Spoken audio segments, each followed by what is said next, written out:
تبارک و تعالی ولو انهم اذ ظلموا انفسهم جاءوك واستغفروا الله واستغفر لهم الرسول لوجدوا الله توابا رحيما صدق الله العظيم ان الله وملائكته يصلون على النبي يا ايها الذين امنوا صلوا عليه وسلموا تسليما صلاة والسلام عليك يا سيدي يا رسول الله وعلى آلك وأصحابك يا سيدي يا حبيب الله الصلاة والسلام عليك يا سيدي يا رسول الله وعلى آلك وأصحابك يا سيدي يا نور الله. دوسرا کے بعد انتہائی خوش نصیب آدمی ملا ہم بڑے روز وقت ہیں کہ اللہ تبارک و تعالیٰ نے رمضان مبارک کی بابرکت ساعتوں میں اور اس خوبصورت رات میں اور اعتکاف کی سنت پر عمل پیرا اجتماع میں اور اپنے گھر میں اپنا ذکر اور اپنے محبوب کا ذکر اور اسلام اور شریعت کے ذکر کی توفیق عطا فرمائے. یہ دعا ہے کہ اللہ تبارک و تعالیٰ اہل سنت کے اس مرکز کو قیامت کی قیامت آباد رکھے اور آپ ماشاءاللہ جس ذوق کے ساتھ جس محبت کے ساتھ دین کو سمجھنے کے لیے سیکھنے کا جذبہ لے کر بیٹھے ہیں. یہ منظر ہر جگہ میسر نہیں ہوتا. اللہ تبارک و تعالیٰ آپ کے اس ذوق کو سلامت رکھے اور یہ ایک بات ذہن میں رکھیں من طالبہ جدہ فوجدہ. جو آدمی طلب رکھتا ہے پھر اس کی کوشش کرتا ہے وہ اپنی کوشش میں کامیاب ہو جاتا ہے. حضرت میاں صاحب رحمۃ اللہ علیہ نے جو سیف الملوک لکھی ہے اس کا آپ نے ایک مصرے میں نچوڑ نکالا ہے. آپ نے فرمایا ہے کہ وہ اس مصرے اندر گل ساری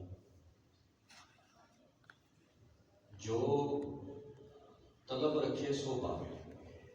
یعنی جو آدمی طلب رکھتا ہے وہ کم از کم منزل پر پہنچے بغیر مقصد کے حصول کے بغیر اس کی زندگی وہ نہیں گزرتی. طلب چونکہ سمت کا تعین کرتی ہے. دیکھیں ایک آدمی کو اگر پیاس لگی ہے تو اس کو پانی پینے کی طلب ہوگی تو وہ اس کی تلاش میں نکلے گا. تو اس کو اگر طلب ہی نہیں ہے تو وہ سمت کا تعین کیا کرے گا؟ جب طلب پیدا ہوگی تو وہ پھر سفر کا آغاز کرے گا, وہ سمت کا تعین کرے گا, وہ پھر اس کی تلاش کی کوشش کرے گا. پھر وہ جو بھی طریقہ ہوگا وہ اپنی منزل یعنی پانی تک پہنچنے کی کوشش کرے گا. اگر وہ منزل تک پہنچ گیا پھر بھی کامیاب ہے, اگر منزل تک نہیں پہنچا تو پھر بھی ناکام اس لیے نہیں ہے کہ نبی اکرم صلی اللہ علیہ وسلم نے ارشاد فرمایا ہے.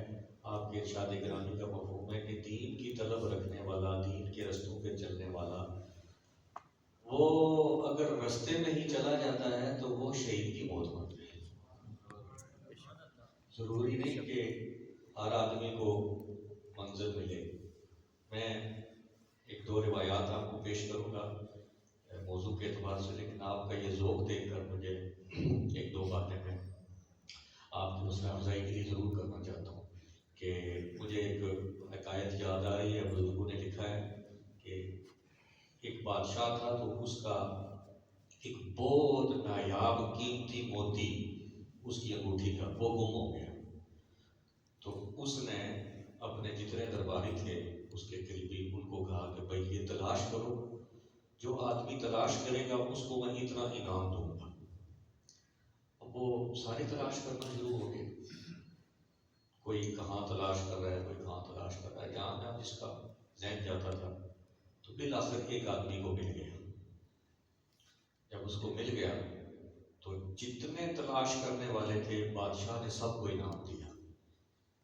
تو ایک آدمی نے کہا جناب تلاش تو ایک نے کیا ہے تو آپ نے سب کو انعام دے دیا. تو بادشاہ نے بہت خوبصورت بات کی.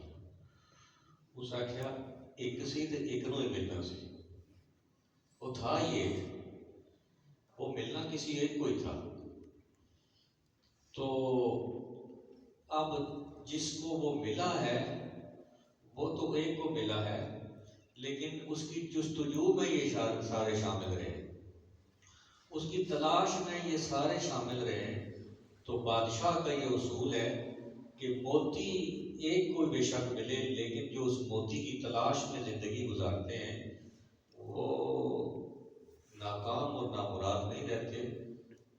بادشاہ ان کو اس کے برابر کا انعام دیتا ہے جو منزل پر پہنچنے والا ہوتا ہے. تو میری دعا ہے کہ اتنی سچی طلب آپ لے کے بیٹھے ہیں، ہم سب کو اس طلب کے بدلے میں اللہ تبارک و تعالیٰ اجر عظیم عطا فرمائے. آج کی یہ جو رات ہے یہ بڑی بابرکت رات ہے، اور یہ ماہ مقدس اور یہ آخری عشرہ بھی اس کو کہا گیا عتق من النار، یہ جہنم سے آزادی کا عشرہ ہے.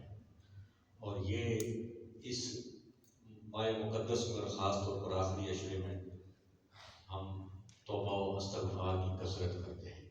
میں اس عنوان پر آپ حضرات کے سامنے چند معروضات رکھنا چاہتا ہوں کہ ہر مومن توبہ کرتا ہے، استغفار کرتا ہے. کوئی بھی مسلمان وہ ایسا نہیں ہے کہ وہ کہے کہ میں توبہ سے جان چھڑاتا ہوں. توبہ تو ہر ایک کرتا ہے. تو کیا وجہ ہے کہ توبہ بھی سارے کر رہے ہیں لیکن اس توبہ کا اثر ہماری زندگیوں میں نظر نہیں ہوتا. استغفار بھی کرتے ہیں، اس کا اثر ہماری زندگیوں میں نظر نہیں آتا. کہیں ایسا تو نہیں کہ ہم توبہ تو کر رہے ہیں لیکن توبہ کرنے کا جو طریقہ ہے اس طریقے سے ہٹ کے توبہ کر رہے ہیں. جیسے ایک حکیم کے پاس ایک مریض گیا، وہ چارپائی پہ تھا اور اس کے گھر والے اس کو لے کر گئے. تو حکیم نے ایک نسخہ تجویز کیا اور اس کے گھر والوں کو دیا. دے کے اس نے کہا کہ یہ صبح دوپہر شام ہلا کر اس کو یہ دوا کھلا دیں. شام کو وہ حکیم ان کے گھر کے قریب سے گزرا تو اس نے دیکھا کہ 4 بندے مریض کی چارپائی کو پکڑ کر ہلا رہے ہیں اور پھر اس کو وہ دوا پلا رہے ہیں. حکیم نے پوچھا بھائی یہ کیا کر رہے ہو؟ انہوں نے کہا کہ آپ نے کہا تھا کہ ہلا کر دوا پلانی ہے. تو حکیم نے کہا ظالمو، مریض کو ہلا کر دوا نہیں پلانی تھی، دوا ہلا کر مریض کو پلانی تھی. تو بعض دفعہ یہ ہوتا ہے کہ نسخہ بہت اچھا ہوتا ہے، نسخے میں کوئی شک نہیں ہوتا، اور نسخہ تجویز کرنے والا حکیم بھی بہت زیادہ سیانہ ہوتا ہے، لیکن اس نسخے کو استعمال کا طریقہ وہ ہم ایسے برے طریقے سے کرتے ہیں کہ وہ نسخہ کارگر نہیں رہتا. کہیں ایسا تو نہیں کہ ہم توبہ کے معاملے میں بھی وہی کام کر رہے ہیں کہ جیسے وہ بے وقوف اپنے مریض کو دوا پلانے کے لیے کر رہے تھے، کہ جو طریقہ حکیم نے بتایا ہے اس حکیم کے بتائے ہوئے طریقے کو چھوڑ کر ہم کسی اور طریقے سے توبہ کر رہے ہیں. اس لیے توبہ ہمارے اندر نہیں آتی، اس کا اثر ہمارا وجود قبول نہیں کرتا، نہ ظاہر پر اس کا اثر نظر آتا ہے، نہ باطن میں کوئی ایسی تبدیلی نظر آتی ہے. تو وہ طریقہ کیا ہے؟ وہ طریقہ اللہ نے اپنے کلام میں بیان فرمایا وَلَوْ أَنَّهُمْ إِذْ ظَلَمُوا أَنفُسَهُمْ جَاءُوكَ، اگر تم اپنی جانوں پر ظلم کر بیٹھو تو میرے محبوب کی بارگاہ میں استغفر اللہ، وہاں میرے محبوب کی بارگاہ میں تم نے توبہ کرنی ہے. اور دوسرا کام کیا؟ ایک کام تو نے کرنا ہے اور دوسرا کام میرا محبوب کرے گا. استغفر لهم الرسول، اور میرا رسول بھی تمہاری سفارش کرے گا. یہ 2 کام جب جمع ہوں گے لوجد اللہ توابا رحیم، پھر تم اللہ تعالیٰ کو توبہ قبول کرنے والا بھی پاؤ گے، رحم کرنے والا بھی پاؤ گے. تو وہ توبہ جو نبی کے وسیلے سے خالی ہو، وہ توبہ جو جس میں حضور کا وسیلہ اور واسطہ پیش نہ کیا جائے، نبی کے صدقے سے خالی ہو، وہ توبہ ناقص توبہ ہے. اور ایسی توبہ جب تک بندہ کرتا رہے گا وہ ناقص رہے گی. وہ کامل تب ہوگی کہ جب امتی توبہ کرے گا اور نبی کے وسیلے سے کرے گا. اور نبی اس امتی کی سفارش کریں گے لوجد اللہ توابا رحیم۔ اس سلسلے میں آپ یہ دیکھیں کہ سب سے پہلی توبہ اس کائنات کے سینے پر، اس زمین کے سینے پر وہ کس نے کی؟ حضرت آدم نے۔ اور وہ توبہ کرنے کا طریقہ بھی اللہ تبارک و تعالیٰ نے حضرت آدم کو سکھایا۔ یہ میرے پاس الخصائص الکبریٰ ہے، امام جلال الدین سیوطی رحمۃ اللہ علیہ کی اس کی جلد اول ہے، اور اس کا بالکل ابتدا میں یہ میرے پاس اس کا صفحہ نمبر 12 ہے۔ اس میں امام جو باب لے کے آئے ہیں وہ ہے باب و خصوصیتی کی کتاب اسم شریف ما بسم اللہ تعالی علی العرش وسائر ما فی الملکوت، کہ اب یہ باب جو ہے اس باب کا نام یہ ہے کہ اللہ کے نام کے ساتھ محمد رسول اللہ صلی اللہ علیہ وسلم کا نام اللہ کے عرش پر اور سارے ملکوت میں یہ اللہ نے لکھوایا ہوا ہے۔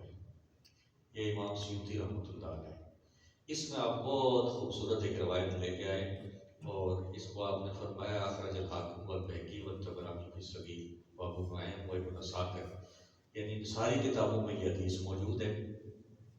حضرت عمر بن خطاب رضی اللہ تعالیٰ اس حدیث کے راوی ہیں۔ سمجھ آ رہی ہے بات؟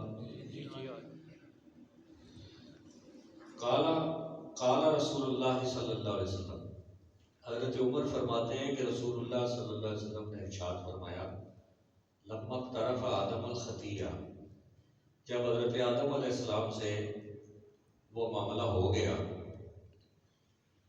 کہ شجر ممنوعہ کے پاس حضرت آدم کو اللہ تعالیٰ نے فرمایا تھا کہ آپ اور آپ کی زوجہ، یہ سورہ بقرہ میں یہ مضمون موجود ہے، آپ اور آپ کی زوجہ جنت میں جہاں چاہو گھومو پھرو، کلا من حیث شئتما رغدن حیث شئتما، تم جہاں جاتے ہو جاؤ کھاؤ پیو، لیکن ولا تقربا ھذہ الشجرہ، اس درخت کے قریب نہیں آنا۔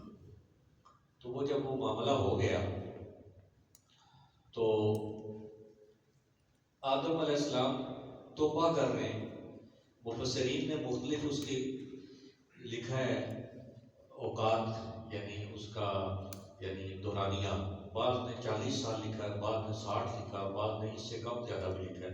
وہ جتنا بھی عرصہ تھا توبہ قبول نہیں ہوگی، اور جب اللہ تعالیٰ نے یہ چاہا کہ میں اب اپنے بندے آدم کی توبہ کو قبول کروں، تو اللہ تعالیٰ فرماتا ہے سورہ البقرہ میں فَتَلَقَّى آدَمُ مِن رَبِّهِ كَلِمَاتٍ فَتَابَ عَلَيْهِ، ہم نے خود ہی حضرت آدم کے دل میں کچھ کلمے ڈالے، القاء کیے۔ القاء کہتے ہیں کہ رب کی طرف سے کوئی بات بندے کے دل میں آ جاتی ہے، تو اللہ فرماتا ہے میں نے کچھ کلمات آدم کے دل میں ڈالے کہ ان کلموں سے توبہ کرو تو میں تمہاری توبہ کو قبول کروں گا۔ توبہ کے بازار میں جو بولی چلتی ہے وہ بولی بولو تو ہم آپ کی توبہ کو قبول کریں گے۔ فَتَلَقَّى آدَمُ مِن رَبِّهِ كَلِمَاتٍ فَتَابَ عَلَيْهِ، آدم کو ہم نے کچھ کلمے سکھائے۔ وہ کلمے کیا تھے؟ وہ کلمے اب امام سیوطی نے اس روایت میں بیان کیے ہیں کہ وہ کیا تھا جو اللہ نے آدم علیہ السلام کے دل میں ڈالا۔ آدم علیہ السلام کو ایک بھولا ہوا سبق اللہ نے یاد کرا دیا، ایک بھولا ہوا منظر اللہ تعالیٰ نے یاد کرا دیا، اور وہ منظر کیا تھا کہ اللہ تبارک و تعالیٰ نے حضرت آدم کے دل میں یہ ڈالا کہ تو محمد رسول اللہ کا وسیلہ پیش کر تاکہ میں تیری توبہ کو قبول کروں۔ تو حضرت آدم نے کیا کہا؟ قال یا رب بحق محمد، یا اللہ میں حضرت محمد کریم کا واسطہ پیش کرتا ہوں، تو میری توبہ کو قبول کر۔ اب سمجھ آ رہی ہے آپ کو؟ اللہ نے یہ کلمے خود حضرت آدم کے دل میں ڈالے، اور پھر جب حضرت آدم کی زبان سے ادا ہوئے تو فوراً اللہ تبارک و تعالیٰ نے توبہ نہیں قبول کی۔ آگے کیا ہوا کہ رب فرماتا ہے، حضور نے فرمایا قالا وَكَيْفَ عَرَفْتَ مُحَمَّدًا، اللہ نے پوچھا کہ اے آدم تو محمد کو کیسے جانتا ہے؟ اور ابن کثیر نے جو یہ مضمون لکھا ہے انہوں نے لکھا ہے کہ اللہ تعالیٰ نے پوچھا ومن محمد وما محمد، کس محمد کی بات کر رہے ہیں آپ؟ اللہ جب خود کلمے سکھا رہے ہیں اور اللہ تبارک و تعالیٰ نبی کریم صلی اللہ علیہ وسلم کو بھی جانتا ہے، اس کے باوجود، جاننے کے باوجود حضرت آدم سے جب رب یہ پوچھتا ہے کہ تو محمد کو کیسے جانتا ہے، حالانکہ رب کو پتا ہے کہ آدم محمد کو کیسے جانتے ہیں صلی اللہ علیہ وسلم۔ محدثین کرام نے لکھا ہے کہ رب کا یہ سوال کرنا یہ بتاتا ہے کہ رب یہ چاہتا تھا کہ حضرت آدم کی زبان سے نبی پاک کا ذکر جاری ہو جائے۔ سبحان اللہ۔ رب چاہتا ہے کہ زبان آدم کی ہو اور اس کی زبان پر میرے محبوب کا ذکر ہو۔ اللہ اپنے محبوب کی شان حضرت آدم کی زبان سے سننا چاہتا تھا، اس لیے اللہ تعالیٰ نے یہ سوال کیا۔ اور یہی اسلوب ہے کہ آدمی کی زبان ہو اور اس سے جب اللہ کے محبوب کا ذکر ہو تو یہ رب کی رضا والا کام ہے۔ اللہ چاہتا ہے کہ میرے بندے کی زبان سے میرے محبوب کے ذکر ہو اور میرے محبوب کی شانیں بلند ہو۔ تو اب جب اللہ تعالیٰ نے پوچھا تو وہ بھی تو پھر اللہ کے نبی تھے۔ حضرت آدم سمجھ گئے کہ میرا رب میری زبان سے اپنے محبوب کی شان کو سننا چاہتا ہے۔ تو آپ نے کیا فرمایا؟ قال لأنك لما خلقتني بيدك، یا اللہ جب تو نے اپنے دست قدرت سے اپنی شان کے مطابق مجھے تخلیق کیا، ونفخت فی من روحک، اور تو نے اپنی شان کے مطابق اپنی روح مجھ میں پھونکی، رفعت راسی الی عرشک، تو اب میں نے جب آنکھ کھولی تو میں نے اپنا سر اوپر اٹھا کر تیرے عرش کو دیکھا، فرأیت علی قوائم العرش، میں نے دیکھا کہ عرش کے ستونوں پر مکتوباً لکھا ہوا تھا لا الہ الا اللہ محمد رسول اللہ۔ میں نے عرش کے ستونوں پر جب نظر ڈالی تو میں نے دیکھا کہ وہاں پر لا الہ الا اللہ محمد رسول اللہ لکھا ہوا تھا۔ فعلمت، اب میں جان گیا کہ وہ عرش کے پایوں پر جس کا نام تیرے نام کے ساتھ لکھا ہوا ہے وہ کوئی عام آدمی نہیں، الا احب الخلق الیک، وہ مخلوق میں سب سے زیادہ تجھے محبوب ہے، لہذا میں نے اس نبی کا وسیلہ پیش کر کے تیری بارگاہ میں توبہ کی۔ تو آگے کیا فرمایا؟ اللہ فرماتا ہے، اللہ نے کیا فرمایا؟ قال صدقت یا آدم، اے آدم تو نے سچ کہا، ولولا محمدا ما خلقتک، اگر محمد نہ ہوتے تو میں تجھے پیدا نہ کرتا۔ یہ امام سیوطی رحمۃ اللہ علیہ اس روایت کو لے کر ہے۔ اب اس میں دو چیزیں آپ نے توجہ کر دی۔ یہ پہلی توبہ ہے اس زمین کے سینے پر جو کہ بندہ کر رہا ہے توبہ اور اللہ قبول کر رہا ہے، توبہ کی بنیاد رکھی جا رہی ہے، اور یہ توبہ کا طریقہ بھی اللہ تعالیٰ خود سکھا رہا ہے۔ تو قیامت تک جو اس طرز پر توبہ ہوگی وہی توبہ کامل ہوگی، باقی توبہ ناقص ہو جائے گی۔ چونکہ حضور کے وسیلے کے بغیر تو آدم علیہ السلام 40 سال توبہ کرتے رہے، وہ توبہ اس مقام تک نہ پہنچی جس مقام تک یہ توبہ پہنچی، اور یہ خود طریقہ اللہ تعالیٰ نے سکھایا۔ تو یہ پتہ، اور پھر حضور نے خود جب اپنی امت میں بیان کر دیا تو حضور امت کو یہ بتانا چاہتے تھے قیامت تک توبہ کامل اسی کی ہوگی جو توبہ میں محمد کا وسیلہ پیش کرے۔ جو حضور کو چھوڑ کر توبہ کرے گا، تیرے در سے جو یار پھرتے ہیں در بدر یوں ہی خار پھرتے ہیں، پھر ان کو کوئی پوچھنے والا نہیں ہے۔ ایک ہستی ہے جس کا وسیلہ پیش کیا جائے، اور وہ تو چونکہ اللہ کے حبیب تھے اور آدم علیہ السلام بھی اللہ کے نبی تھے، رب یہ چاہتا تھا کہ میں اب آدم علیہ السلام کی آزمائش کو ختم کروں تو خود ہی سکھا دیا کہ حضور کا وسیلہ پیش کرو۔ تو قیامت تک اگر حضور کا وسیلہ چھوڑ کر، حضور کا در چھوڑ کر، حضور کا دامن چھوڑ کر کوئی آدمی کہے کہ میں توبہ کروں گا اور وہ توبہ کامل ہوگی، وہ کامل نہیں ہے، وہ ناقص ہے۔ کمال اس وقت تک نہیں ہو سکتا جب تک اللہ کے محبوب صلی اللہ علیہ وسلم کا وسیلہ پیش نہ کیا جائے۔ تو یہ جو میں نے آپ کو ابتدا میں عرض کیا تھا نا کہ حکیم نے جو نسخہ بتایا ہے اس نسخے کے طریقہ کار کے مطابق ہمیں وہ نسخہ استعمال کرنا ہے۔ وہ چارپائی والی مثال ہوئی، آپ سمجھیں کہ وہ چارپائی کو ہلا کر مریض کو دوا پلا رہے ہیں، اس لیے یہ دوا کارگر نہیں ہوتی۔ حکیم نے یہ بتایا کہ چارپائی ہلا کر نہیں، دوا لا کر بلانی ہے۔ معنی کیا بنا؟ معنی یہ بنا کہ توبہ سکی توبہ نہیں کرنی، خالی توبہ نہیں کرنی، اللہ کی بارگاہ میں التجائیں ضرور کرنی ہے لیکن نبی کا وسیلہ پیش کرنا، پھر یہ دوائی کام کرے گی، پھر یہ گناہ کی بیماری جائے گی، پھر توبہ کی جو دوائی ہے یہ اثر بھی کرے گی۔ دوسری بات اس میں آپ نے غور کرنا ہے کہ آدم علیہ السلام نے جب آنکھ کھولی تو عرش کے پایوں پر کیا لکھا ہوا دیکھا؟ لا الہ الا اللہ محمد رسول اللہ۔ اس بات کو میں آپ کو سمجھاتا ہوں، اس کے ساتھ ہی اسی مضمون پر اگلی روایت ہے تو بات سمجھ اور آسانی کے ساتھ آ جائے گی۔ یہ اس کو بھی ابن عساکر وغیرہ نے نقل کی ہے کہ جب حضرت آدم علیہ السلام سے وہ معاملہ ہو گیا تو پھر آپ نے اپنے بیٹے شیش کو فرمایا۔ کس نے؟ حضرت آدم علیہ السلام نے۔ ثم اقبل علی ابنہ شیش فقال اے بنیا، آدم علیہ السلام نے اپنے بیٹے حضرت شیش، یہ بھی نبی تھے، کہا اے میرے بیٹے انت خلیفتی من بعدی، تو میرے بعد میرا خلیفہ ہے، فخذها بعمارۃ التقوی والعروۃ الوثقی، تقوی کی عمارت کو اور اللہ کی رسی کو مضبوطی سے پکڑو۔ فَكُلَّمَا ذَكَرْتَ اللَّهَ فَاذْكُرْ إِلَىٰ جَنبِ اسْمَ مُحَمَّدٍ، جب تو اللہ کا ذکر کرے ساتھ محمد کا ذکر لازمی کر۔ فَإِنِّي رَأَيْتُ اسْمَهُ مَكْتُوبًا عَلَىٰ سَاقِ الْعَرْشِ، اس لیے کہ میں نے ان کا نام عرش کے پایوں پر لکھا ہوا دیکھا ہے۔ وَأَنَا بَيْنَ الرُّوحِ وَالطِّينِ، جب میں روح اور مٹی کے درمیان تھا۔ اور فَلَمْ أَرَ فِي الْجَنَّةِ قَصْرًا وَلَا غُرْفَةً إِلَّا اسْمَ مُحَمَّدٍ مَكْتُوبًا عَلَيْهِ، میں نے جنت میں کوئی محل ایسا نہیں دیکھا اور میں نے جنت میں کوئی کمرہ ایسا نہیں دیکھا جس پر محمد کا نام نہ لکھا ہوا۔ وَلَقَدْ رَأَيْتُ اسْمَ مُحَمَّدٍ مَكْتُوبًا عَلَىٰ نُحُورِ الْحُورِ الْعِينِ وَعَلَىٰ وَرَقَةِ قَصَبِ أَعْجَامِ الْجَنَّةِ وَعَلَىٰ وَرَقَةِ شَجَرَةِ الطُّوبَى وَعَلَىٰ وَرَقَ سِدْرَةِ الْمُنتَهَىٰ وَبَيْنَ أَعْيُنِ الْمَلَائِكَةِ، میں نے حوروں کے پیشانیوں پر، ماتھوں پر محمد کے نام کو لکھا ہوا دیکھا ہے۔ میں نے جنت کے درختوں کے پتوں پر محمد کے نام کو لکھا ہوا دیکھا ہے۔ میں نے ملائکہ کے پیشانیوں پر، آنکھوں کے درمیان، میں نے فرشتوں کی آنکھوں کے درمیان محمد کریم کا نام لکھا ہوا دیکھا ہے۔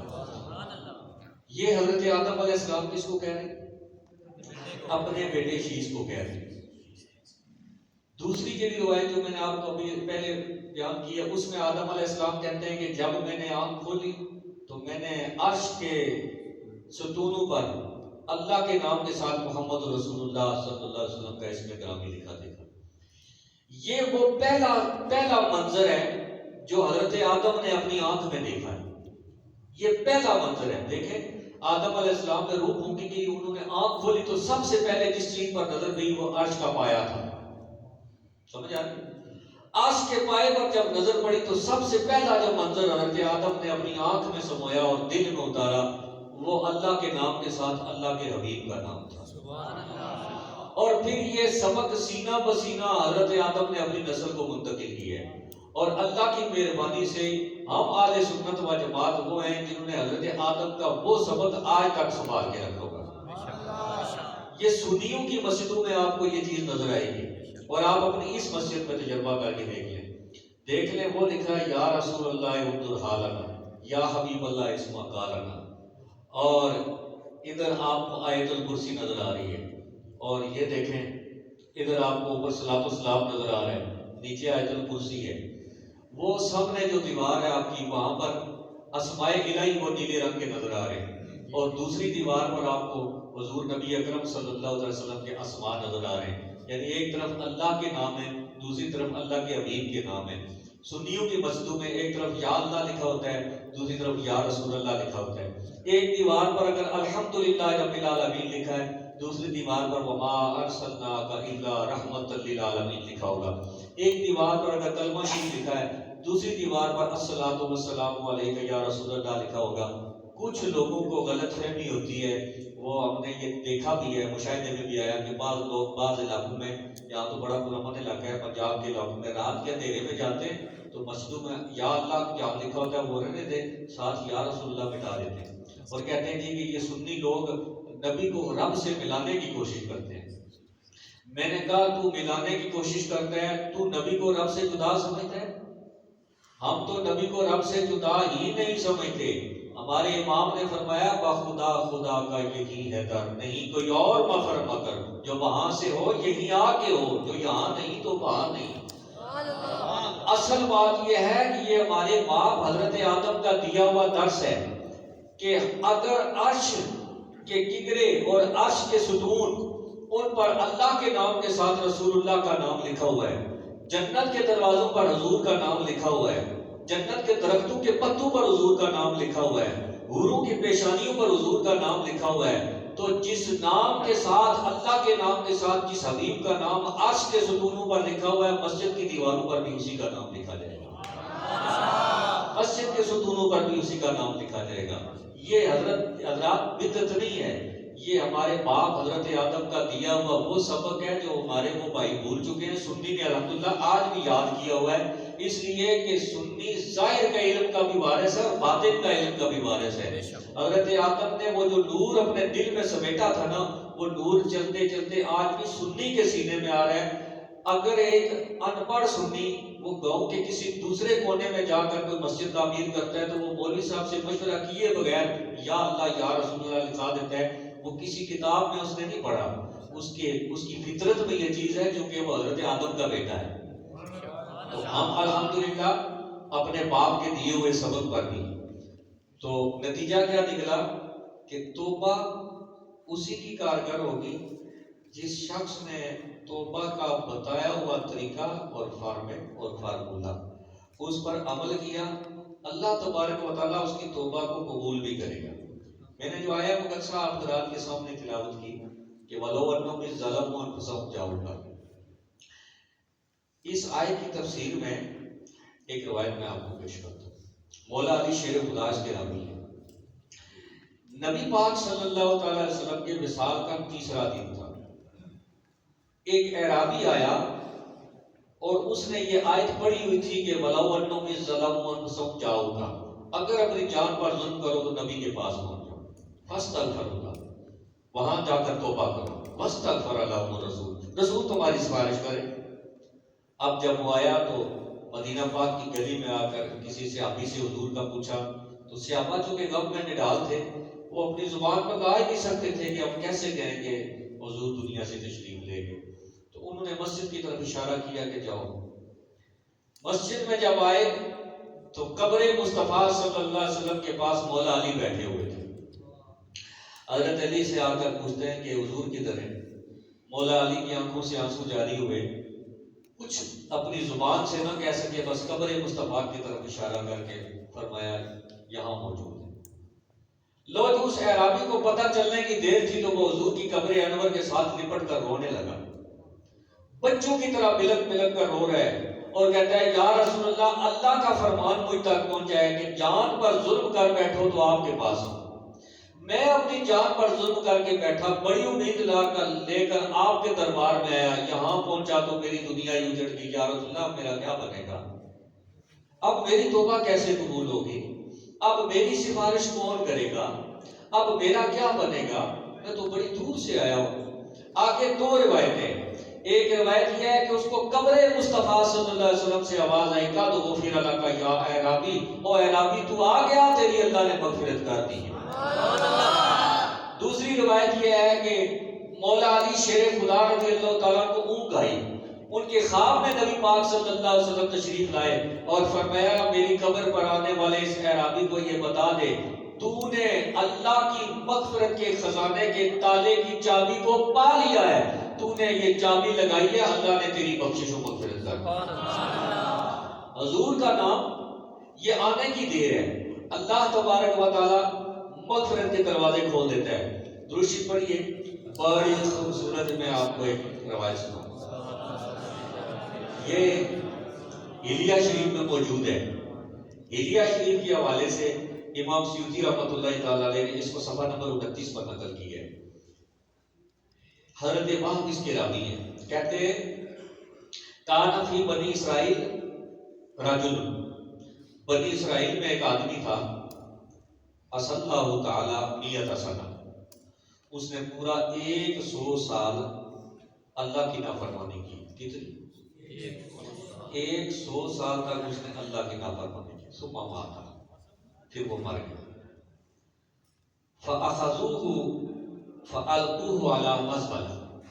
قوم نے آپس میں لوگوں نے مشورہ کیا کہ اتنا بڑا پاپی، اتنا بڑا گناہگار، اتنا بڑا نافرمان، یہ اگر عزت کے ساتھ دنیا سے چلا گیا تو اس طرح کے لوگوں کو حوصلہ افزائی ہوگی، لہٰذا اب ایسے آدمی کو عبرت کا نشان بنایا جائے. اس کا نہ جنازہ پڑھیں گے، نہ اس کو کفن دیں گے، نہ اس کو غسل دیں گے. بھائی کیا کرو؟ کہا اس کی ٹانگوں میں رسی ڈالو، اس کو گلیوں میں گھسیٹو اور کوڑے کے ڈھیر پر پھینکو. تو قوم نے کیا کیا کہ فَأَخَذُوهُ بِرِجْلِهِ، اس کی ٹانگوں سے اس کو پکڑا اور اس کو گھسیٹ کر لے گے. فَأَلْقُوهُ عَلَى الْمَزْبَلَةِ، اور اس کو پھینک دیا کوڑے کے ڈھیر پر. یہ تو قوم اپنا کام کر کے آگے. دور تھا حضرت موسیٰ علیہ السلام کا. فَأَوْحَى اللَّهُ تَعَالَى إِلَىٰ مُوسَىٰ، اللہ نے حضرت موسیٰ علیہ السلام پر وحی کی. کیا وحی کی؟ ان آخرت فصل علیہ، اے موسیٰ، قوم جس گناہگار کو کوڑے کے ڈھیر پر پھینک کے آ گئی ہے، تو میرے اس بندے کو وہاں سے نکال اور اس کا جنازہ پڑھ. تو میرے اس بندے کو وہاں سے نکال اور جنازہ پڑھ. حضرت موسیٰ علیہ السلام تڑپ گئے. قال یا رب بنو اسرائیل شہدوا انہ عصاک میۃ سنہ، یا اللہ سارے بنی اسرائیل کی قوم یہ گواہی دیتی ہے کہ 100 سال تک وہ تیرا نافرمان رہا ہے. فأوحى اللہ الیہ، اللہ نے حضرت موسیٰ پر وحی کی. ھکذا کان، یہ ایسا ہی تھا. قوم ٹھیک کہتی ہے، قوم کو کوئی غلط فہمی نہیں ہے، قوم کی گواہی درست ہے. ھکذا کان، یہ ایسا ہی تھا. الا انہ کان، ایک اس کا عمل ایسا تھا جو قوم کے سامنے نہیں تھا. وہ میں اور اس میرے بندے کے درمیان راز تھا. یہ 100 سال کا گناہگار کلما نشر التورات، کبھی کبھی تورات کی تلاوت کیا کرتا تھا. وَنَظَرَ إِلَىٰ اسم محمد، اور تورات میں میرے حبیب محمد کا نام موجود ہے صلی اللہ علیہ وسلم. یہ 100 سال کا پاپی کبھی کبھی جب اس کا جی چاہتا تو یہ تورات کھول کر تلاوت کیا کرتا تھا. اور جہاں میرے محبوب محمد کریم صلی اللہ علیہ وسلم کا نام اسم گرامی ہوتا، جب یہ اس نام پر آتا، نظر الی اسم محمد، اس اسم محمد پر اس کی نظر پڑتی تو میرے محبوب کی محبت جو اس کے دل میں چھپی ہوتی تھی وہ امڑ کر باہر آ جاتی، اس کی آنکھیں برس جاتی. اور یہ کیا کرتا؟ قبلہ ووضعہ علی عینیہ، یہ اس نام کو چوم کر اپنی آنکھوں کے ساتھ لگا دیا کرتا. جب وہ اس نام کو چوم کر اپنی آنکھوں کے ساتھ لگاتا تو رب فرماتا ہے فشکرت لہ ذالک وغفرت ذنوبہ، اس وجہ سے نام محمد کی تعظیم کی وجہ سے میں نے اس کے گناہوں کو معاف کر دیا ہے. وَذَبَّیْتُ 70 حورا، اور میں نے 70 حوروں سے اس کا نکاح کر دیا. یہ میں آپ کو کہانی کی ساری سنا رہا. یہ امام سیوطی رحمۃ اللہ علیہ کے بارے میں یہ روایت لے گیا ہے. اب 100 سال کا پاپی اور گناہگار ہے، لیکن محبت رسول صلی اللہ تعالی وسلم اس نے دل میں رکھی ہوئی ہے، اور وہ حضور کا نام چوم کر اپنی آنکھوں کے ساتھ لگاتا ہے. یار وہ اس زمانے میں تھا کہ حضور ابھی آئے نہیں تھے، اس نے حضور کو دیکھا نہیں تھا. وہ حضور کا نام چوم کر اپنی آنکھوں کے ساتھ لگاتا تھا. اللہ نے اس 100 سال کے گناہگار کو بخش دیا. ہم اس زمانے میں آئے ہیں کہ حضور آ کر چلے گئے، ہم نے بھی حضور کو دیکھا نہیں. ہمارے پاس بھی نام محمد ہے، اس کے پاس بھی نام محمد تھا، اس نے کلمہ نہیں پڑھا. حضرت موسیٰ کا امتی ہے، حضرت موسیٰ کا امتی اس میں محمد چوم کر آنکھوں کے ساتھ لگائے بخشا جائے. نبی پاک کا امتی اس میں محمد چوم کر آنکھوں کے ساتھ لگائے تو بدعت کیسے ہوگی؟ یہ قابل غور بات ہے، اس پر اللہ کو سوچنا چاہیے. سنی نے یہ سبق اسی لیے آج تک سنبھالا ہوا ہے. یہ پرانے سبق ہیں، یہ آج کے دور کے سبق نہیں ہیں، یہ پرانے سبق ہیں. یہ موسیٰ علیہ السلام کے دور کی بات ہے. اس وقت بھی اس میں محمد کو چوم کر آنکھوں کے ساتھ لگایا جاتا تھا. بالکل. تو جب یہ چوم کر آنکھوں کے ساتھ وہ لگائے اور وہ بخشا جائے تو ہم اس میں محمد کو جب چوم کر آنکھوں کے ساتھ لگائیں تو بدعت کیسے ہو؟ یہ بخشش کا ذریعہ ہے، یہ بخشش کا وسیلہ ہے۔ تو نتیجہ کیا نکلا حضرات؟ نتیجہ یہ نکلا، ابھی میں آپ کے سامنے صرف 3 روایات پیش کی ہیں اس کتاب سے، کہ نبی اکرم صلی اللہ تعالی علیہ وسلم کی محبت آدمی کے دل میں ہو، اور وہ گناہگار اپنے گناہوں کا پھٹارا اپنے سامنے رکھ کے اللہ کی بارگاہ میں توبہ کا جب دامن پھیلائے، آنسو بہائے، خوف خدا اس کے دل میں ہو، محبت مصطفیٰ اس کے دل میں ہو، دعا رب سے کرے، وسیلہ نبی کا ڈالے، رب عرش پر قندیلیں جلا کر کہتا ہے کہ میں نے اس بندے کو بخش دیا۔ امام غزالی علیہ رحمہ نے مکاشفۃ القلوب میں لکھا ہے کہ جب بتائے ہوئے طریقے پر آدمی توبہ کرتا ہے سچے دل سے، اور جب وہ توبہ کرتا ہے تو اللہ تعالیٰ عرش پر 70 کی قندیلیں روشن کرتا ہے، اور فرشتوں سے کہتا ہے جشن مناؤ، بندہ اپنے گھر واپس آ گیا، جشن مناؤ، بندہ اپنے رب کی طرف لوٹ کے آ گیا ہے، جشن مناؤ، شیطان کے جنگل سے باہر نکل آیا ہے، جشن مناؤ، گناہگار بندہ لوٹ کر رب کی بارگاہ میں آ گیا۔ یہ اتنی بڑی نعمت ہے، اور یہ اتنا بڑا کرم ہے۔ آپ اندازہ کریں، ایک چور تھا، بور تو نہیں ہو رہے آپ؟ ایک چور تھا، اس نے کی چوری، گھر والے جاگ کے وہ گلی میں بھاگنے لگا، گھر والے پیچھے پیچھے۔ اب اس کو اور کوئی جگہ نظر نہیں آئی، چھوٹی سی دیوار تھی مسجد کی، وہ پھلانگ کے اندر آ گیا، اندر آ کے وضو اس کا کوئی نہیں، ارادہ اس کا کوئی نماز پڑھنے کا نہیں، وہ تو چور تھا، قبلہ رو ہو کے تو وہ ہاتھ مانگ کے کھڑا ہو گیا۔ جب ہاتھ مانگ کے کھڑا ہو گیا تو وہ 2-3 آدمی جو تھے وہ پیچھے پیچھے آئے، تو انہوں نے دیکھا مسجد میں کوئی ہلچل ہے، اندر آئے، ایک دوسرے کو کہتے ہیں یہی چور ہے، دوسرا کہتا ہے بھلا آدمی صبح والی نماز پڑھ رہے ہیں۔ میں نے آپ کو آسانے کے لیے سنا، کہتا ہے یہی چور ہے، کہتا ہے نہ کر، بھلا آدمی ہے، رات کا ٹائم ہے، صبح والی تہجد پڑھ رہے ہیں۔ کہا یار ایسا تو نہیں ہو سکتا، واپس چلے گئے۔ جب وہ واپس گئے تو یہ جھوٹا جو کھڑا تھا نا، یہ ادھر سے سچا سجدے میں چلا گیا، سچا سجدے میں چلا گیا، اور سجدے میں جا کے تسبیح نہیں پڑھی، سجدے میں جا کے اس کی تار ڈائریکٹ ہوگی نا، تو وہ سچا ہو گیا، سب پہلے جھوٹا کھلوتا سے سجدے میں جا کے کہتا ہے صدقے جاؤں، قربان جاؤں، تو اتنا کریم ہے کہ تیری بارگاہ میں اگر کوئی جھوٹ موٹ کا آ جائے تو پھر بھی بچا لیتا ہے، اگر کوئی بیروبیہ آ جائے تو تیرے دربار میں آ جائے، بیروبیہ بن کے آ جائے تو پھر بھی پردے نہ کرنا ہے، کوئی روح والا آ جائے تو پھر مالک تو اتنا کریم ہے کہ میں تو جھوٹا موٹا تیرے دربار میں آیا، تو نے مجھے بچا لیا، آج سے میں پکا عہد کرتا ہوں، اب سے میں سچی توبہ کر کے تیرے دربار میں۔ ادھر سے یہ چور سر سجدے میں رکھتا ہے، ادھر سے اس چور کا مالک فرشتوں کو کہتا ہے 70 قندیلیں روشن کرو۔ باری تعالیٰ کیا وجہ ہے؟ فرمایا چور کو کتب بنا دیا، یہ رہنما بنا دیا ہے، یا اللہ چور ہے، فرمایا اس دروازے سے اندر آنے سے پہلے چور تھا، جب کھڑا تھا چور تھا، اب سجدے میں پڑے تو دیکھو اب چور نہیں ہے، اب تو دھل کر پاک ہو چکا ہے۔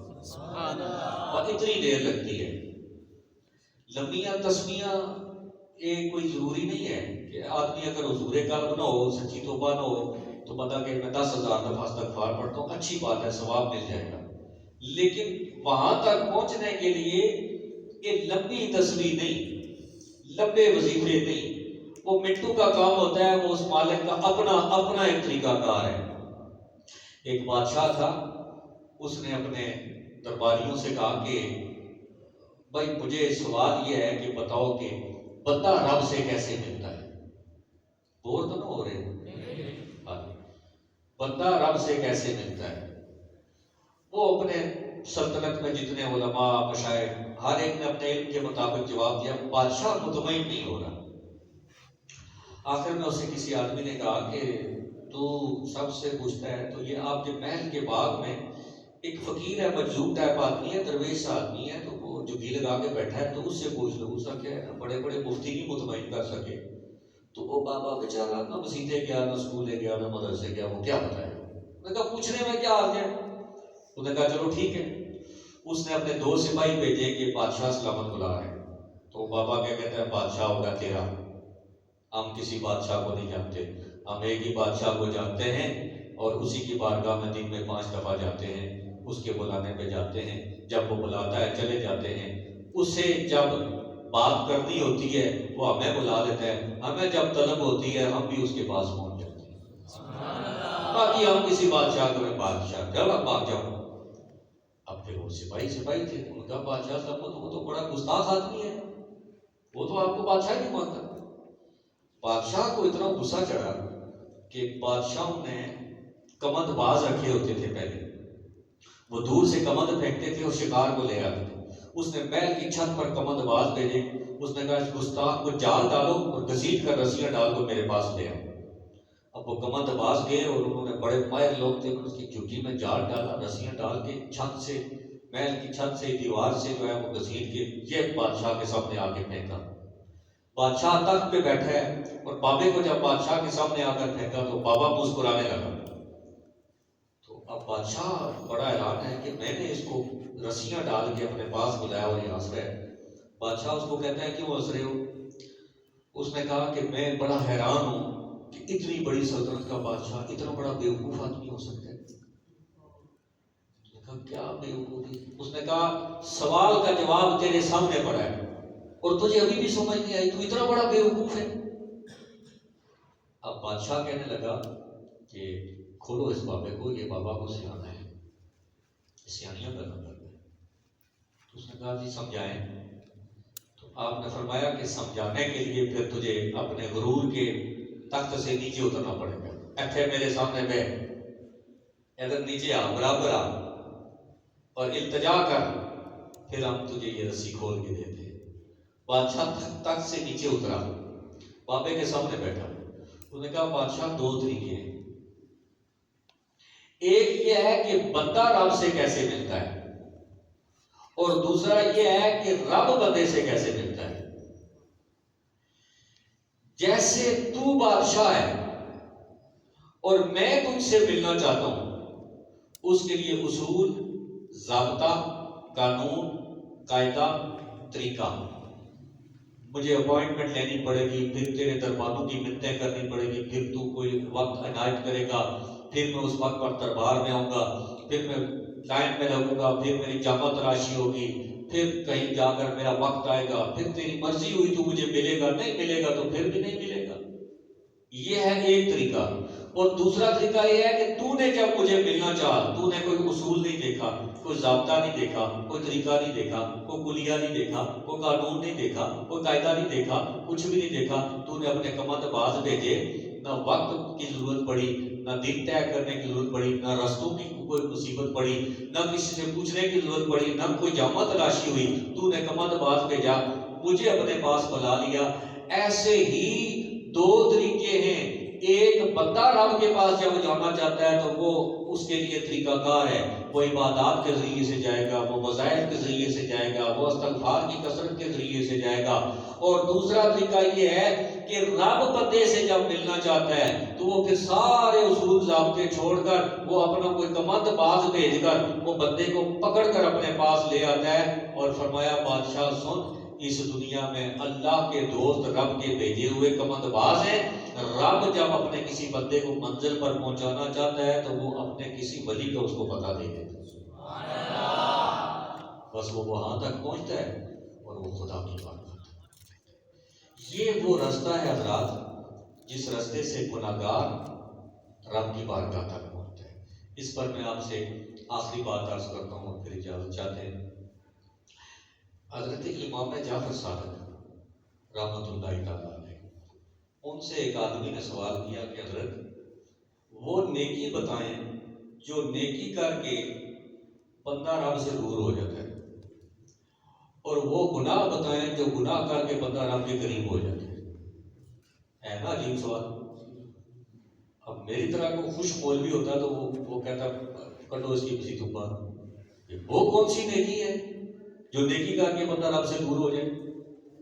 اور وہ کون سا گناہ ہے جو گناہ تو گناہ ہے لیکن بندہ رب کے قریب اور ہو جاتا ہے؟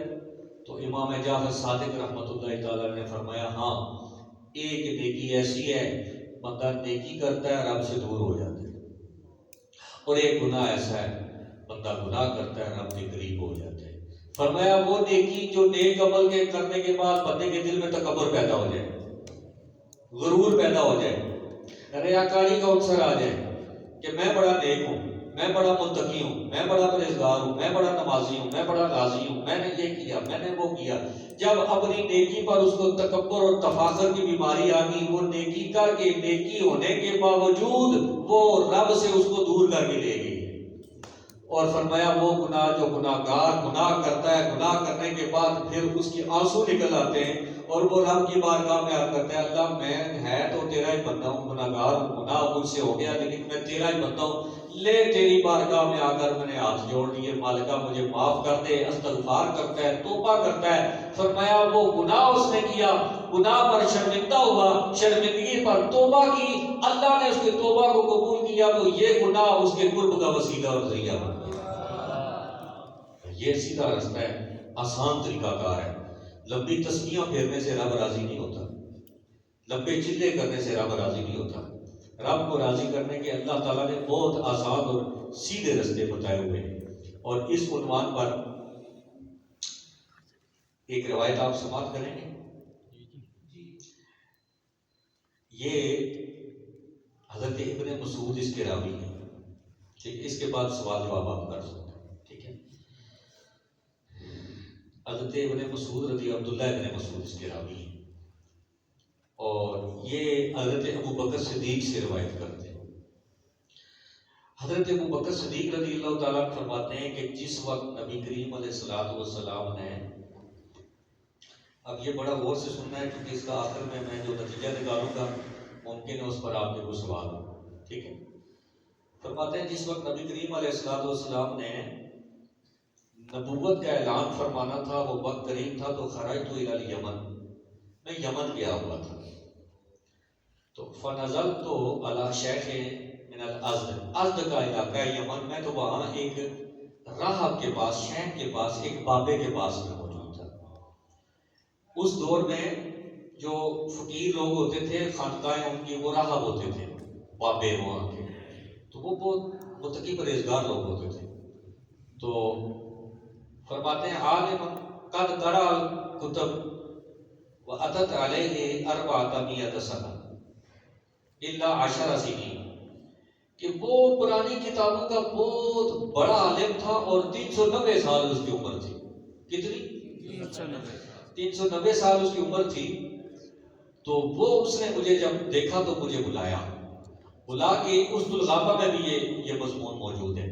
حضرت صدیق اکبر کو بلا کر اس نے پرانی کتاب کھولی اور آپ کو دیکھ کر کہتا ہے آپ قریشی نام تھا، آپ قریش سے ہیں؟ آپ نے فرمایا قلت نعم، ہاں میں قریشی ہوں۔ پھر کہتا ہے احرمی من تھا، آپ حرم کے رہنے والے ہیں؟ جی۔ تاجر ہو؟ جی۔ بنو تیم سے ہو؟ جی۔ اس کے بعد اس نے کہا ارفع ثوبک عن بطنک، اپنے پیٹ سے کپڑا ہٹاؤ۔ آپ فرماتے ہیں کہ جب اس نے عجیب سا سوال کیا تو اس پر میں نے اس سے کہا کہ میں پیٹ سے کپڑا اس وقت تک نہیں ہٹاؤں گا جب تک تو مجھے ان سوالوں کی وجہ نہیں بتائے گا۔ دیکھیں سوال کرنے کے 2 طریقے ہوتے ہیں، ایک یہ کہ بندہ کچھ جاننے کے لیے سوال کرتا ہے، ایک یہ کہ بندے کو پہلے سے پتہ ہوتا ہے اور وہ اس کی تصدیق یا تردید کراتا ہے۔ تو اس راہب کے سوالوں سے پتہ چل رہا تھا کہ یہ ابو بکر صدیق کے بارے میں پہلے سے جانتا ہے۔ تو آپ نے فرمایا کہ مجھے تو بتا، میں کیوں کپڑا ہٹاؤں جب تک تو کوئی وجہ نہیں بتائے گا۔ تو اس نے کہا کہ اس وقت روئے زمین پر کتب سابقہ کا مجھ سے بڑا عالم کوئی نہیں ہے، اس بابے نے کہا، اور میں آپ کو یہ بتاتا ہوں کہ ہماری کتاب میں آپ کی نشانیاں لکھی ہوئی ہیں، آپ کی قوم لکھی ہے، آپ کا قبیلہ لکھا ہے، آپ کا پیشہ لکھا ہے، آپ کی عمر لکھی ہے، آپ کا قد کاٹ لکھا ہے، آپ کے چہرے کا رنگ لکھا ہے، اور یہ ساری چیزیں تو میں نے دیکھ لی۔ 2 چیزیں باقی ہیں، ہماری کتاب میں لکھا ہے علی بطنہ شامہ وعلی فخذہ الیسری علامہ، اس کے پیٹ پر تل کا نشان ہے اور اس کی دائیں ران پر ایک نشان ہے۔ میں دائیں ران تو نہیں دیکھ سکتا، لیکن تو پیٹ سے کپڑا ہٹا تاکہ میں وہ تل کا نشان دے کر آسمانی علم کو تیرے وجود پر منطبق کرنا چاہتا ہوں۔ آپ فرماتے ہیں میں نے جب کپڑا ہٹایا تو اس نے دیکھ لیا۔ اب وہ مجھے کہتا ہے کہ وہ اللہ کے حبیب آخری نبی، ان کی آمد کا وقت بہت قریب ہے، آپ واپس جائیں مکہ۔ تو حضرت صدیق پاک فرماتے ہیں میں نے جلدی جلدی کچھ کام نپٹائے یمن میں، اور کچھ اور بابو سے میں ملا۔ واپسی پر جاتے ہوئے میں پھر اس بابے سے ملا۔ میں نے اس سے کہا اگر تیری بات سچ ہے تو میں اس نبی سے ملوں گا، میں ان کا کلمہ بھی پڑھوں گا، میں ان پہ جان قربان کروں گا۔ تو نے اگر کوئی پیغام میرے ذریعے سے اس رسول تک پہنچانا ہے تو میں آ جاؤں۔ لو جی، وہ بابا کہتا ہے کہ اس حبیب سے کہنا، اس محبوب سے کہنا، اس پیارے سے کہنا، اس اللہ کے محبوب سے کہنا، جنت تقسیم کرنے والے اس پیارے نبی سے کہنا، انگلیوں سے چشمے جاری کرنے والے اس نبی سے کہنا، پتھروں اور کنکروں کو کلمہ پڑھانے والے اس نبی سے کہنا، اشارے کر کے درختوں کو چلانے والے نبی سے کہنا، پہاڑوں کے سینے چیرنے والے نبی سے کہنا، چلتے پھرتے کافر پر نظر ڈال کر اس کو مومن بنانے والے نبی سے کہنا، جہنم کے گڑھے میں گڑھے کے قریب کھڑے کافر کو اٹھا کر جنت کی کیاریوں میں بچھانے والے نبی سے کہنا، اندر کے کفر کے کالے کوٹھے کو اپنی نگاہ نبوت سے ایمان کے نور قدے میں تبدیل کرنے والے اس رسول سے کہنا، اس کوثر اور جنت تقسیم کرنے والے نبی سے کہنا۔ 390 سال کا ایک بوڑھا 390 سال سے اس انتظار میں یہاں بیٹھا تھا کہ شاید وہ تاجر کے روپ میں یہاں سے کہیں سے گزریں گے۔ ان 390 سالوں میں آپ کے شہر کے قافلے کے اونٹوں کو بھی میں نے پانی صرف اس لیے پلایا کہ شاید ان میں سے کوئی ایسا اونٹ ہو جس پر محمد بیٹھیں گے۔ آپ کے شہر سے آنے والے ہر ایک کے قدموں میں میں نے اپنے سر کو بچھایا، اپنی پلکوں کو بچھایا کہ یہ قدم واپس مکے والے نبی کے پاس شاید پہنچیں گے۔ یا رسول اللہ، آپ کے شہر سے آنے والی ہوا کا بھی میں نے احترام کیا ہے، ہر شخص کی آنکھوں میں نے آپ کو تلاش کیا ہے، ہر قبیلے کا میں نے پتہ کر کے میں نے آپ کو تلاش کیا ہے۔ یا رسول اللہ، آپ آئے تو میں جانے والا ہوں، اب میرے پاس پر موجود نہیں ہے، میں اڑ کر جا نہیں سکتا، ڈاچی اونٹ پر میں سفر نہیں کر سکتا، میرا کیا بنے گا؟ میں اور تو کچھ نہیں کر سکتا۔ یہ چند نعتیں میں نے لکھی ہوئی ہیں، یہ میں آپ کی بارگاہ میں پیش کرنا چاہتا ہوں۔ حضرت صدیق پاک نے وہ نعتیں لی، حضور کی بارگاہ میں آئے، ادھر سے اللہ تعالیٰ نے حکم دیا کہ صدیق کو جا کر اعلان کرو، بتاؤ کہ آپ کو نبوت کا اعلان کرو۔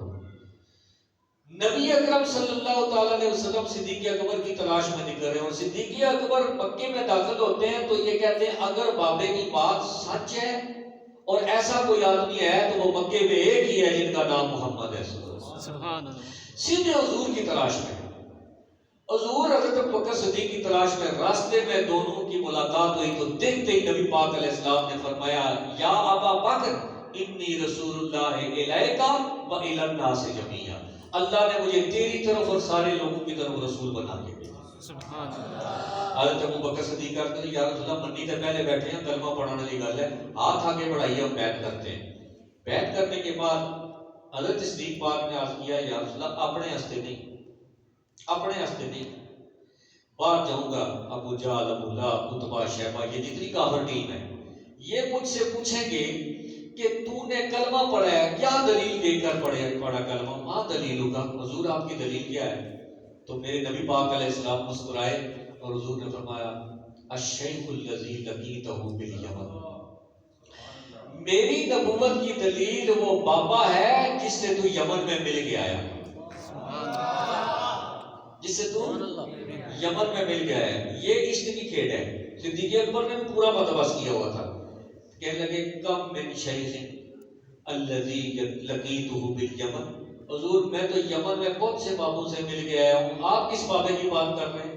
میں تو کوئی 10 بابوں سے مل گیا ہوں، آپ کس بابے کی بات فرما رہے ہیں؟ تو حضور نے فرمایا ہر بابے کی بات نہیں کر رہا، الشیخ الذی افادک ابیاتا، میں اس بابے کی بات کر رہا ہوں جس کی لکھی ہوئی نعتیں تیری جیب میں پڑی ہوئی وہ میری نبوت کی دلیل ہے، وہ میری رسالت کی دلیل ہے۔ غور کرنا، بس اس دلیل پر گفتگو کا اختتام ہے۔ یہ پہلی دلیل ہے جو آخری نبی نے اپنی نبوت کی زمین کے سینے پر دی ہے۔ سب سے پہلے کلمہ کس نے پڑھا ہے؟ صدیق اکبر نے، اور سب سے پہلی یہ دلیل دی جا رہی ہے، اور دینے والا دلیل کون ہے؟ اللہ کے محبوب خود ہیں۔ حضور خاتم النبیین، ختم نبوت، خاتم النبیین، اللہ کے آخری نبی اس زمین کے سینے پر اپنی نبوت کی پہلی دلیل کیا دے رہے ہیں۔ یہ بات ذہن میں رکھیں کہ حضور نے انگلیوں سے چشمے بعد میں جاری کیے ہیں، ککرو سے کلمے بعد میں پڑھائے ہیں، چاند 2 ٹکڑے بعد میں کیا، ڈوبا سورج بعد میں اگایا ہے، سوکھی کھجوریں بعد میں اگائی ہیں، اور درختوں کو چلنا حضور نے بعد میں اشارہ کیا ہے، اور میٹھے کھاری کنویں حضور نے بعد میں میٹھے کیے ہیں۔ یہ سارے کے سارے معجزے حضور نے دلیلیں بعد میں دکھائی ہیں۔ سب سے پہلی جو دلیل نبی نے اپنی نبوت کی دلیل کے لیے صدیق اکبر کے سامنے رکھی، وہ کیا؟ وہ یمن میں بیٹھا ہوا ایک بابا تھا۔ تو یہ جو ایک نیا سبق آج کل ہمیں پڑھایا جا رہا ہے کہ بابے تھے شاید کوئی نہیں، یہ کہاں سے سبق آیا ہے؟ نبی اکرم صلی اللہ تعالیٰ علیہ وسلم نے یہ بتا دیا، یہ بابے بڑی شے ہوتے ہیں، یہ بابے اتنی بڑی شے ہوتے ہیں کہ اللہ کے آخری نبی اپنی نبوت کی پہلی دلیل اگر کوئی دیتے ہیں تو وہ یمن میں بیٹھے ہوئے ایک بابے کو دیتے ہیں۔ یہ بابے نبوت کی دلیل ہے۔ یہ کہنا کہ بابے شاید کوئی نہیں، اس سے بڑی توہین کوئی نہیں ہے۔ یہ بابے رسالت کی توہین ہے، رسالت کی بنیاد ہے، اور رسالت کی دلیل ہے، رسالت کی برہان ہے۔ اور یہ بابے کا وجود نبی اکرم صلی اللہ علیہ وسلم نے جب اپنی نبوت اور رسالت کے لیے پیش کیا تو یہ امت کو درس ہے کہ قیامت تک صحیح اور سچے اسلام کی دلیل کے لیے اگر کوئی قابل اعتماد چیز پیش کی جائے گی تو وہ بابو کا وجود پیش کیا جائے گا۔ یہ امت کے محسن ہیں، انہوں نے امت پر مہربانی کی ہے۔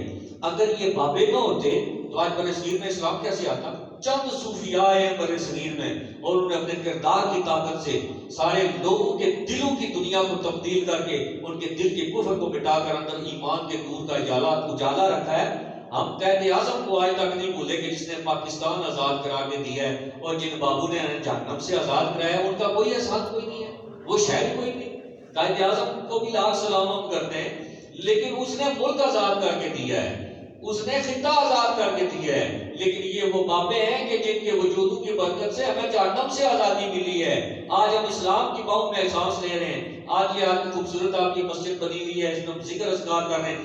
یہ بابے اگر اس بر صغیر میں نہ آتے تو ہمیں کیا پتا تھا اسلام کیا ہے، ہمیں کیا پتا تھا کلمہ کیا ہے، ہمیں کیا پتا تھا قرآن کیا ہے، ہمیں کیا پتا تھا حدیث کیا ہے، ہمیں کیا پتا تھا ایمان کیا ہے۔ ایمان بتایا تو بابو نے، کلمہ پڑھایا تو بابو نے، قرآن پڑھایا تو بابو نے، حدیث پڑھائی تو بابو نے، اسلام بتایا تو بابو نے، شریعت بتائی تو بابو نے، کفر سے جان چھڑائی تو بابو نے، جنت کا راہ دکھایا تو بابو نے۔ اور آج ہم 200-500 سال کے بعد اٹھ کر کہتے ہیں کہ بابے تھے شاید کوئی نہیں، اس سے بڑی بری بات کوئی نہیں ہے۔ بابے بہت بڑی شے ہے، اور اللہ تبارک و تعالیٰ کی بارگاہ میں دعا ہے کہ ان بابوں کے وجود کی برکت سے اللہ تبارک و تعالیٰ ہمارے ظاہر و باطن کی خیر فرمائے۔ وآخر دعوانا الحمدللہ رب العالمین۔